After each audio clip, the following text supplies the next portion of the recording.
Chris, I hope you're having a great Wednesday. Welcome into the game in T-Town. I am, and hope you're doing well. Hope you're feeling well, and great talk to you as always. Absolutely, man. I'm feeling great. And Awesome. this football team, man, there's a reason to be excited in Tuscaloosa. And we're trying to pace ourselves. Are they getting bored yet? Or are they getting bored? That's what I want to know. The fan base getting bored. Okay. Yes. We did a show a couple days ago about how boring it was to watch Alabama beat somebody the way they did. Yes, we are getting a little bit bored. Well, we talked over the summer quite a bit about how this schedule wasn't going to be the most difficult, and you combine the fact with how good this team is, and it's led to a lot of boring games, just in terms of keeping the game in doubt. On the positive side, they're playing an awful lot of people, and for the people that think you don't get better, playing, when I say bad people, bad opponents, it's really not true. When you can play this many people, it's certainly the way they do it. It's a way to get those guys ready for more competitive action. Which, look, it's I'm not going to sell you on the October schedule, but certainly you get to November, at least maybe in the early November in Baton Rouge, there's going to be a bit of a challenge. But I think the combination of getting these guys more time at least helps in that regard. You got to take whatever circumstance you have, Ryan, and make the most of it. And I think quietly, playing a better team that would challenge them a little more is probably what they could really use. But there's nothing you can do about that. Chris, how much is it of an advantage or a disadvantage for teams when you get limited offense? Normally you're breaking down 4 quarters and you judge tendencies and what they really want to do. For Alabama's standpoint, you're only seeing really the offense for maybe a quarter and a half, maybe max of 2 quarters, and they're rotating guys in. How challenging is that for a defensive coordinator when you have limited prep time, not prep time, but just evaluation time to kind of get in their tendencies and what they really want to do? Well, I think what's difficult, and I said this from the very beginning when remember back in the day when we had a quarterback conversation that's no longer an issue now, but we had that for, how long did we have that for? Sure. You had it every day for a long, long time. But, right. What I always tried to explain was, I think people look at it in a very superfluous way. Well, this guy can run and this guy can pass, and so you pretty much know what they're going to do when you're going to get into the game. No, it's really not. Because let me tell you what happens when you have to prepare for 2 quarterbacks that have differing skills. You have to take time, practice time, to prepare for certain things. They don't run a different offense when Jalen's in the game versus Tua, but they do different things within the concepts of their offense. Some, obviously, in the passing game is a little bit more skilled and a little bit more challenging to defend when Tua's in the game, and then the run threat basically significantly reduces any chance that you want to play man coverage against Jalen. You got to prepare for both, and I don't think people understand the difficulty of trying to get a team prepared to play in a 20-hour work week to basically prepare for 2 different concepts within the same offensive game plan. That's difficult to do. There's not as much time to do it as you think. It's why, even when you run a little bit of option or you do a little bit, you still got to prepare for it. It doesn't matter if you run it for 5 plays a game.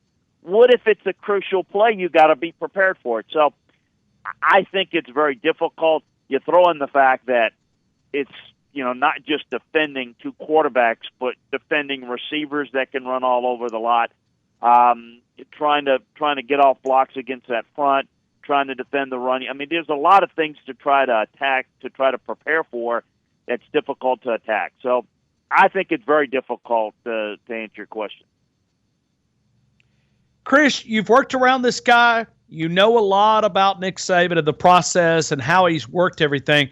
But do you ever step back? Because if somebody would have came to me and said, Ryan, I want you to bet you got to be on one side or the other. You think Jalen Hurts in this role is happy? I would have said, there's no way. There's no way this guy, because judging on what his dad said and then what Jalen said, I didn't think that Nick Saban would be able to keep these guys both happy. He's done that. He's pulled it off, Chris. It's marvelous here in Tuscaloosa with what Nick Saban's been able to do. Well, he's done it, but let's give credit to Jalen Hurts because, he's the young man that in the end has to make that decision. And he has to be comfortable with it. And yes, he's got, had 2 years left, so he's got he's still got a year that he can go and play somewhere after he graduates in December. And, the young man said something very, very quietly but yet sternly that, no one came and asked me and said this, and, I never indicated I was leaving. And then, and we heard a lot.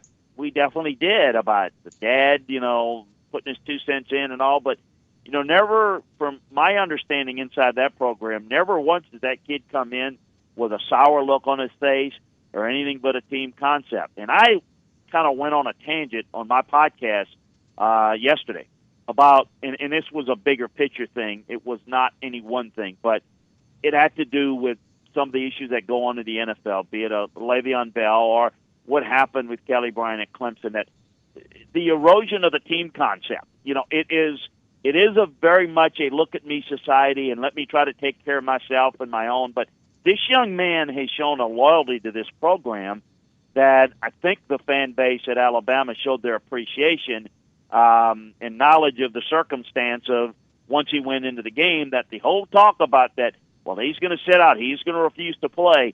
No one was getting that from anybody that really mattered. They were speculating based upon maybe what other people would do.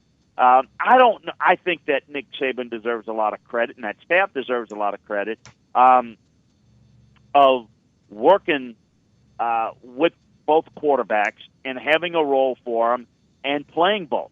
I think that is really, really significant in how they've been able to play. I mean, I think Jalen may end up playing 300 snaps by these year's end.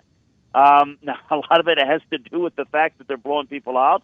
But, there's an incentive there that, as the saying is they all get a chance to go out there and eat and have their chance. And I think that Nick deserves credit, but that young man deserves a lot of credit because, and it bothered me a little bit when people started to kind of, take the whole, well, Tua's a better quarterback and kind of made it more of they were, and I know it bothered people in the staff, that it was almost, because today, Ryan, we live in a society, you can't compliment somebody without, taking a cheap shot at somebody else. I always thought that was classless for the people that did that because Jalen Hurts has done everything he's been asked to do, and the fact that maybe he is talented in one area in certain aspects of running an offense and not as good as another doesn't make him any less of a person or any less of a team guy. In fact, I think he's shown what a great job. Now, let me just say this, too. I think it's a good situation for Jalen because he gets to play on a really good team. And this is one of the problems I had with Kelly Bryant. I thought that, that young man could have stayed with the program and he could have worked in practice. And in his situation, he only has 1 year left, so I know that he doesn't want to play. Fine. But he can work. He could have worked with his team, and then you never know. He could go back in there and be the starter, maybe, and take it over. Well, that's what he wanted to begin with. And if not, then he could still sit out and still play next year. Where with Jalen, even though he had 2 years and now going to have 1 year, I think he looked at it as, hey, what a great opportunity. I'm going to get my degree in December. I'm going to help this team. I don't know if I'm going to be called upon. You don't know when an injury is going to take place. And I said this all along. You got to get both these quarterbacks ready to go. And he may end up having to be the starter if Tua goes down. So he understood that. He embraced that. The other thing is, let's give Dan Enos a lot of credit. A really good teacher. Breaking down the tape, I'm going to tell you, Jalen is becoming much more skilled in his footwork, dropping back in the pocket. And you could tell that he's worked his butt off on that. So he's trying to improve his skills, learning from a really good teacher, a really good staff. So, I mean, I don't know when people look at it, why would they even question it? Because, hey, you can go somewhere else and play for 2 years, okay, but he's got a chance to compete, maybe win another national title, be a part of it in one way or the other, and still get another year to go somewhere else and improve his skill set. I think it's a win-win-win for everyone, but I think that young man, over Dan, over Nick, over everyone, they all deserve credit, but the guy that deserves the standing ovation is Jalen Hurts, because he wasn't in this me society, it's about me. He wanted to do something that would help him, but he's had a team-first philosophy, and I don't think that should be taken lightly in today's society. I'm going to throw out something, and this just as you were sitting there talking, we're talking to Chris Landry, LandryFootballcom, and Chris, with 2 years of eligibility, and this is something that, because we're kind of automatic, well, when December gets here, he's going to graduate and transfer. What if Jalen Hurts decides to stay? He's got 2 years. He goes to Nick Saban because that quarterback room is going to be much better off next year than it was this year. We know the limitations of depth there. If Jalen leaves, they're down to one other scholarship quarterback. And he goes to him and says, okay, Coach, let me use this red shirt. I'll continue to work what Danny knows. I'll continue to get better. And use that eligibility. And then if Tua leaves, then he'll play. He'll have 1 year to play. And certainly would be the odds-on favorite of being the quarterback, that far advanced. I mean, is that a possible scenario? I don't know. And I'm maybe guilty as anybody else saying that, well, he'll leave in December. I don't know that. I'm only going by what he said. Sure, I think we're all doing that, Chris. Yeah, I'm doing it here in Tuscaloosa. Right, but I mean, Jalen has said, no, I'm going to be here to December and graduate. And I don't, he didn't say, and then I'm leaving in December, but I think we've kind of all assumed that. I don't know what he wants to do. That is a possibility. He could do that. I don't know what the other options are going to be. I don't know. He's going to graduate. How much does he want to, I don't know what he's going to, get his graduate degree in, how serious he is with that. There are a lot of things that I really don't know that could affect it. So I really have no idea. Just in a hypothetical, could somebody do that? Of course they could. I don't know that he wants to do that another year. I mean, you don't know how things play out. I don't know if Dan's going to get. I mean, there's a lot of changes that could take place. So I think that's something that he'll obviously have to decide going forward. But there's no doubt that the quarterback room will look different. But in terms of who would be the best fit as the backup quarterback next year, sure, Jalen would be certainly more experienced than anybody that's going to have experience. But then I don't know. I know this, that he'll sit there and see what's best for him, and Nick will do that as well. And knowing Nick, he'll go to bat for him and try to get him in the best situation possible that's going to help him. But I don't know what any of those situations would be, because I don't know what he wants. Sure, there's certainly a lot of intangibles here. Let's go away from Alabama for a couple of minutes. Best thing that you noticed in college football this past weekend, something that just really grabbed you from your perspective. You can go anywhere you want to go. Well, I mean, to me, Ohio, a couple of things, just not one thing, but Ohio State winning on the road while they didn't play their best. Penn State not able to finish. Good job there. Clemson and what they went through to finish, they look shaky, and they've looked that great talented defensive line is not playing great, but they played great down the stretch when they needed to. I'm throwing a few things out here that just jump off me of watching they tape this. Georgia is still working through a lot of things, still not playing as sharp as they need to. Notre Dame looks a lot different with Ian Book at quarterback, and this may be the last biggest test. Their schedule is always difficult, but as it turns out, USC's got talent and capable of beating anybody on any given day, but they're shaky. Florida State, which would normally be tough, is not this year, so their schedule shapes up very, very well. Oklahoma and West Virginia on a collision course clearly look like the best teams in the Big 12. Maybe West Virginia looks a tad better to this point on defense, but that's relative. I think that Kentucky's not getting enough respect. I know the polls don't mean anything, but I think, if I'm not mistaken, Auburn's 8 and Kentucky's 13. If anybody's watching film of both, you'd flip that ranking because Kentucky's just look better. It's not just a great story. Kentucky is a veteran team that is very good at the line of scrimmage. And while I don't think they're going to beat Georgia, and I don't even, for all I know if they're going to handle success and beat A&M this week. But this is a really good team.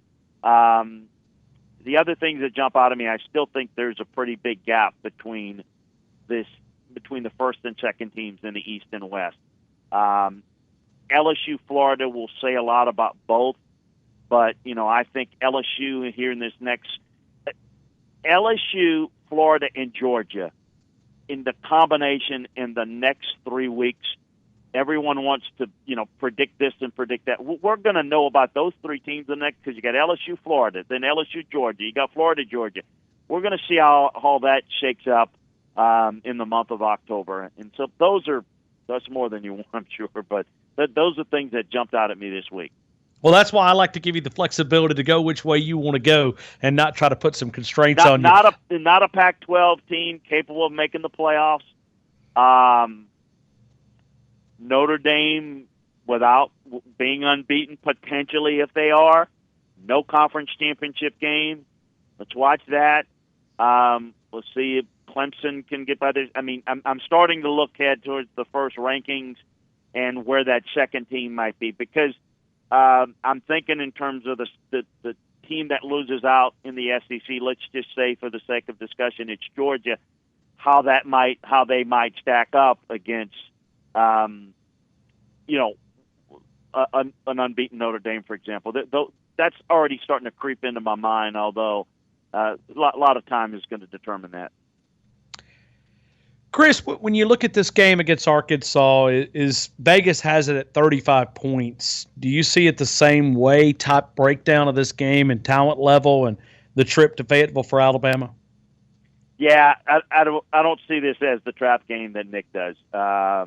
This Arkansas team and program is really bad. They, without question, without a doubt, I can tell you that the film speaks to me loudly, worst-looking team in the SEC.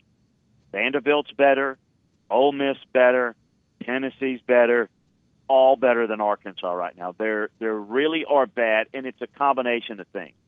Yes, the talent level is not good, but what Chad's trying to do with what talent he does have, Ryan, doesn't fit what he's trying to do.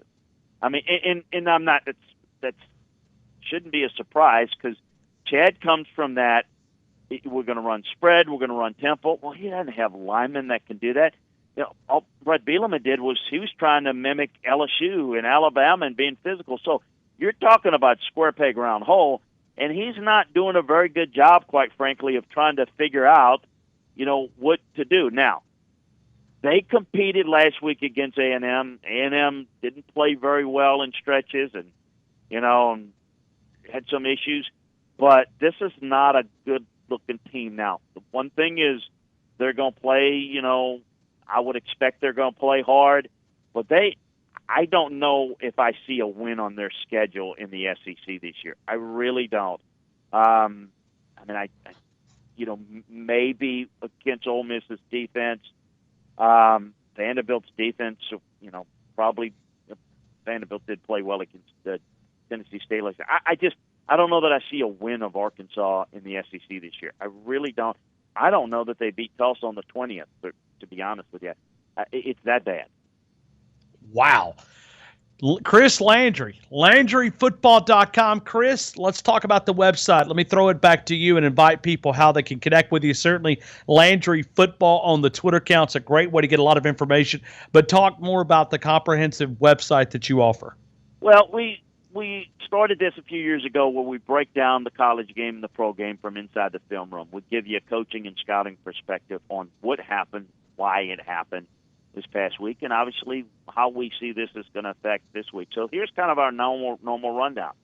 as we're kind of wrapping up here midday Wednesday, or I guess it's afternoon, late afternoon now on Wednesday. We've got all the breakdowns from this past week, and I'm working on and going to get it starting up tonight, all the previews of this weekend's games. So we review the games, take what we saw inside the film room, and see how these teams might match up this next week. Give you a feel for how teams are grading. Everything from the personnel matchups, the coaching, the strategy, to the draft prospects, anything and everything on the college game. We do the same with the pro game. So we just are really heavy into that during the football season. Give you the latest news and notes, what's going on around the college and pro game as well. So it's one-stop shopping football, the college and pro season. For less than a magazine subscription, it's like having access to your own personnel department, your own scouting department. So check us out at LandryFootball.com. We've got really good deals. You can try us out for a month, 3 months, 6 months, 9 months, a year, whatever fits you, what you want. And we're still trying to help the victims out in the Carolinas that has suffered with the floods. And so literally taking I spend a little time every day going to Walmart and buying the things that are on the list of what they need in the shelters there. And what I do is I'm taking 50% of any membership packages and using that money on top of what I'm spending to try to get it to the Cajun Navy folks that we have here not far from my house that are sending trucks 3 days a week still to the Carolinas to help folks that are still in need right now. LandryFootball.com. Chris, as always, thank you for your time. Hope you have a great week, and I appreciate you being part of the show. Oh, thank you, Ryan. Thank you, buddy. Take care.